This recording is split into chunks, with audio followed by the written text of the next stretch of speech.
You can lose money on a domain even when the name is good. Not because the domain is worthless, because you skipped the boring checks. Lock status, renewal timing, DNS dependencies, brand risk, and whether the name fits the actual business outcome. Before you buy, bid, or backorder a domain, run these 7 checks. A premium domain can feel like a shortcut. It can make a company look more credible, make a product easier to remember, and make every marketing campaign a little cleaner. But a domain purchase is not only a branding decision, it is also an operations decision. If you buy the wrong name, buy at the wrong time, or buy without understanding the life cycle, you can create problems that are expensive to unwind. A transfer lock can delay a launch. A missed renewal can turn into a recovery scramble. A DNS mistake can break email. A name with brand conflict risk can become a legal headache instead of an asset. So here is a practical 7-check system you can use before you buy, bid on, or backorder a domain. Check 1. Confirm the domain lifecycle status. Start with the basic question.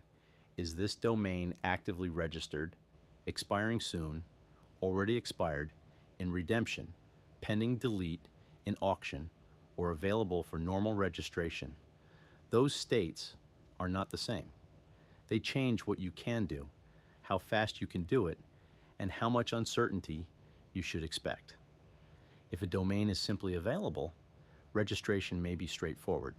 If it is expired, there can be renewal windows, redemption periods, auction paths, and timing uncertainty. ICANN explains that expired names can enter renewal and redemption related periods before they fully return to availability. That means the path from I want it to I control it can be more complicated than a normal checkout page. This is where a watch list helps. Instead of checking manually every few days, put the name into a system that tracks the status and keeps the opportunity visible. Check 2. Understand transfer locks and ownership change timing. A domain can be real, valuable, and legitimately purchased while still not being immediately movable. ICANN notes that some changes, including a change of registrant, can trigger a 60-day transfer lock unless an allowed opt-out applies. Registrars can also have security locks that prevent transfers until they are removed. For a founder, this matters because launch timing matters. If your plan depends on moving the domain to a different registrar next week, you need to know whether a lock can delay that plan. Before you buy, ask, will the domain transfer to my account? Will it be pushed inside the same registrar? Is there a 60-day lock? And who needs to approve the change? Do not wait until after payment to learn the answer. Check 3. Review renewal and expiration risk. A domain is not a one-time asset. It has to be renewed. That sounds obvious, but many domain disasters come from boring calendar failure. The wrong email address receives notices. The domain is in an old employee account. Auto-renew is off. A payment method expires. Nobody notices until the site or email breaks. Before you buy a domain, especially for a business, make renewal ownership boring and centralized. Ask, which account will hold it? Who receives renewal notices? Is auto-renew enabled? Is the payment method current? Who has backup access? And is the domain in the same portfolio view as the rest of the company names? A good domain management workflow is not exciting, but it protects the asset after the deal. Check 4. Inspect DNS and email dependencies. DNS is where a clean purchase can turn into an outage. A domain might already have name servers, website records, email records, verification records, analytics records, or third-party service records attached to it. If you are buying an active domain, changing name servers without a migration plan can break the existing website or email.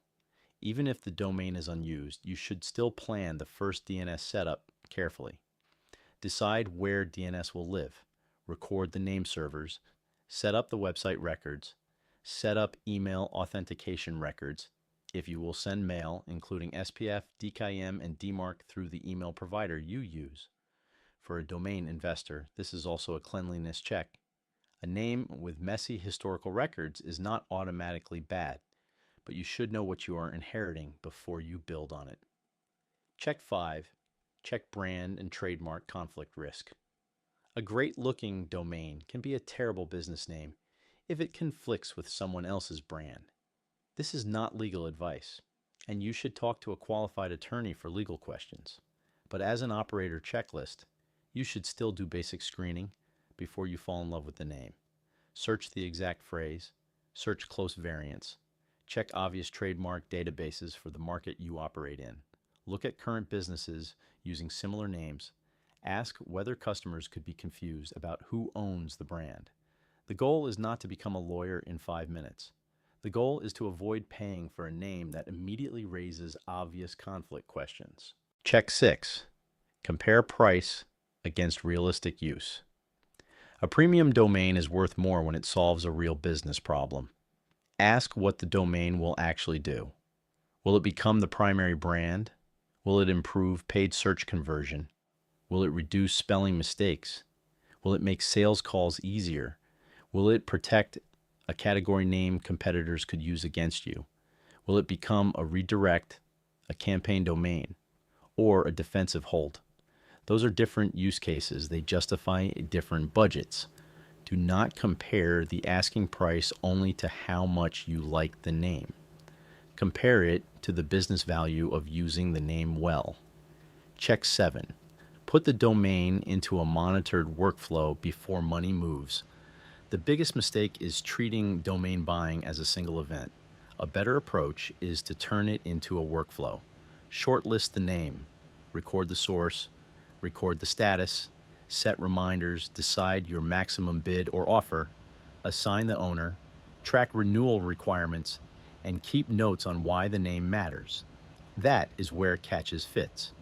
You can use Catches to watch domains, track opportunities, organize backorder decisions, and keep domain lifecycle timing from living only in someone's memory. Before you pay for a domain, make sure you know what happens next. Who owns the task? What is the maximum price? What status change are you waiting for? What is the fallback name? What happens if the domain goes to auction? What happens if you win? Here's the simple version of the checklist. First, know the lifecycle status. Second, know transfer and lock constraints. Third, make renewals boring and safe. Fourth, plan DNS before changing anything.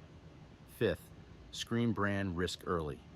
Sixth, connect price to a real use case. Seventh, track the whole workflow in one place. A premium domain can be a strong asset, but the name itself is only part of the purchase. The operational checklist is what keeps a good name from becoming an expensive mistake.